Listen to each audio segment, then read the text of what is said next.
こんにちは、村雲です。今回は先日トヨタ自動車から発表されたスープラに対するリコールについてです。このリコールの対象車両に私のスープラも入ってしまいました。そのため先日ディーラーへの持ち込みを実施し、リコール作業を実施いただきました。このリコールの作業前後の注意点についてまとめましたので、そちらを今回はお届けします。また、ついでにたまたまですが半年点検のタイミングでもありましたので、そちらの作業も実施いただきました。そちらの作業内容、工賃も合わせてご紹介します。それではご覧ください。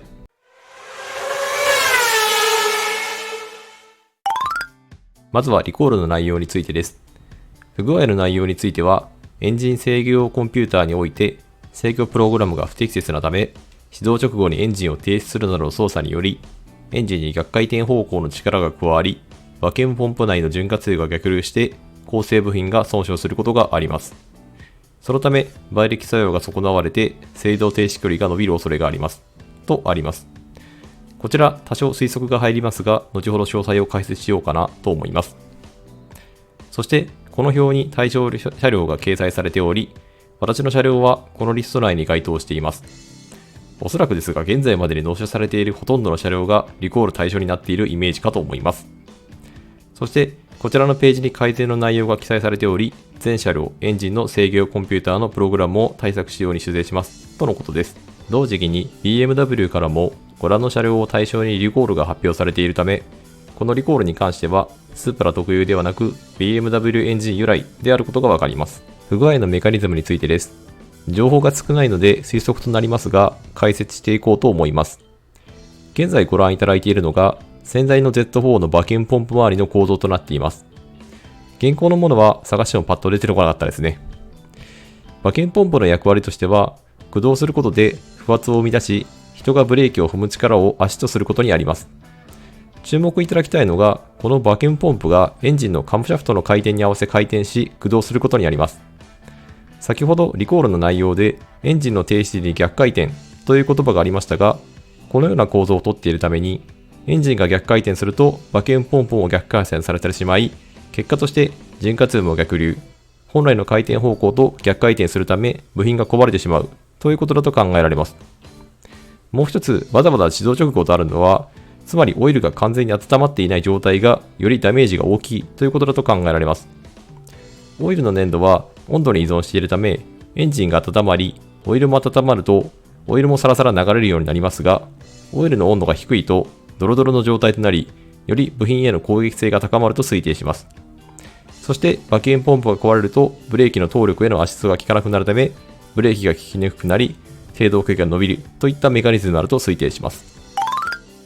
続いて、リコール作業の流れについてです。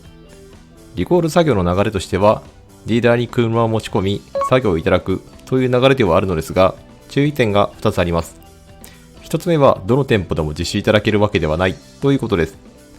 これはスープラ特有の問題かと思いますが、兄弟製の Z4 が BMW 社製ということもあり、転送系周りの部品も BMW 由来であるため、それをメンテナンス部品も BMW 用のものとなり、すべてのディーラーに配備されているわけではないそうです。そのため、リコール作業を実施可能店舗も限られており、まずは普段お世話になっているディーラーで作業可能かどうかの相談が必要です。2つ目は作業時間です。こちらは店舗によってまちまちかもしれませんが、このリコールの作業時間として3時間ほど時間を要すると伺いました。そのため私は平日夜にスープラを預け、台車を受け取り、後日スープラを引き取るといった流れで作業を実施いただきました。これら2つがリコール作業前の注意点となります。作業実施後の工賃としては、リコール作業自体の工賃はメーカー責任ということもあり無料です。そして合わせて実施いただいた半年点検の作業工賃としてはご覧の通りとなっています。今回の定検ではオイル交換などの消耗品の交換が必要なかったので、この程度の出費で済みました。ご参考となれば幸いです。リコール作業後の良かった点及び注意点についてです。まずはリコール実施して良かった点についてです。現在ご覧いただいているのがリコール作業後の街乗りの様子です。今回のリコール作業で ECU がアップデートされたことでエンジン停止時の挙動がマイルドになっていると推定し、久しぶりにアイドリングストップオンで街乗りしています。今アイドリングストップし、アイドリングストップから復旧しました。私は常にアイドリングストップをオンにしているため、リコール前の状態でのアイドリングストップの状態を忘れてしまっており、多少プラシーボ効果が入っているかもしれませんが、停止時、復帰時の挙動がマイルドになっている気がします。こちら、リコール作業を実施いただいて良かった点の一つ目です。二つ目が、ECU のアップデートに伴い、Apple CarPlay が全画面表示となりました。こちらに関しては、リコール前から対応し始めていたそうですが、ディーラーに預けるタイミングがなく、今回のリコール作業とは直接関係ないんですけれども、嬉しい誤算となっています。これまでは CarPlay 作動時には4分の3程度しか画面の表示ができず、不満点にも上げてしまっていましたが、思わぬタイミングで払拭することができました。ご覧のように、地図の全画面表示やオーディオトラックとの同時表示も可能となり、情報量が一気に増えました。これは嬉しいですね。そして、ここからが注意点です。ディーラーの方からも、事前にコンピューターを書き換えることになるため、これまでに設定されている車両設定がいくつか消去されるかもしれないとの注意を受けました。事前に具体的に何が消去されるかなど分かれば対処の仕様もあった気がしますが、それは分からなかったそうです。なので、私が確認した限りのリコールで消えてしまった車両設定を紹介します。まず1つ目は、プログラマブルボタンの設定ですね。こちらが全て消えていました。先日アップロードした動画にてコマンド全て埋めていたのでやり直しになります。オイルの消費量などの機能にアクセスすることができるので影響を受けたのかなと勝手に思っています。次にイコライザーの設定ですね。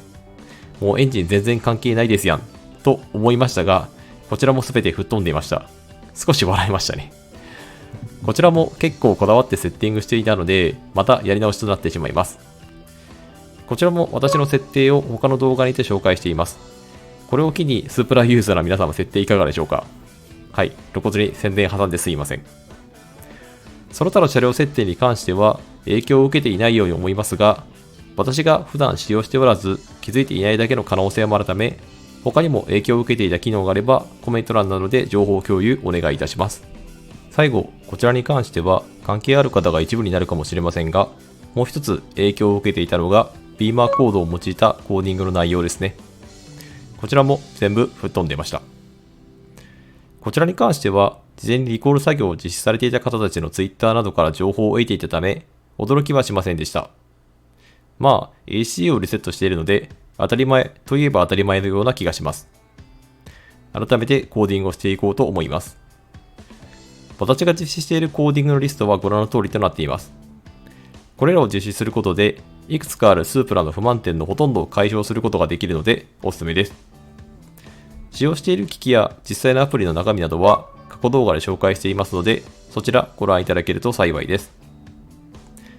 今回の事例を通してビーマーコードを実施した状態であっても特に問題なくディーラーでの ECU 関連作業を実施できるということが分かったことも良かったことかもしれません。はい、コーディング作業終了しました。作業時間としては約25分でしたね。コーディングする内容を絞っている状態でも結構作業時間がかかってしまうことが唯一の難点だと思います。まとめです。今回のリコール作業に伴う良かった点と注意点をまとめました。良かった点に関しては、アイドリングストップ前後の挙動がマイルドになった気がします。こちら、リコール作業を実施された方は一度体感してみてください。そしてどう感じたかも教えてほしいです。私の気のせいのような気もしますので。はい。注意点として大きいのは、行きつけの店舗が作業を実施可能な店舗かどうかと、車両設定への影響の全容が不明確な点かと思います。こちらに関しては、私にも見落としがあるかもしれませんので、情報共有のほどよろしくお願いいたします。今回の動画の内容は以上となります。この動画の内容がいいねと思った方は、グッドボタンであったり、チャンネル登録のほどよろしくお願いいたします。以降の動画作成のモチベーションにつながります。また、車関連になるかと思いますが、検証してほしいネタなどありましたら、コメント欄までよろしくお願いいたします。それでは、ご視聴ありがとうございました。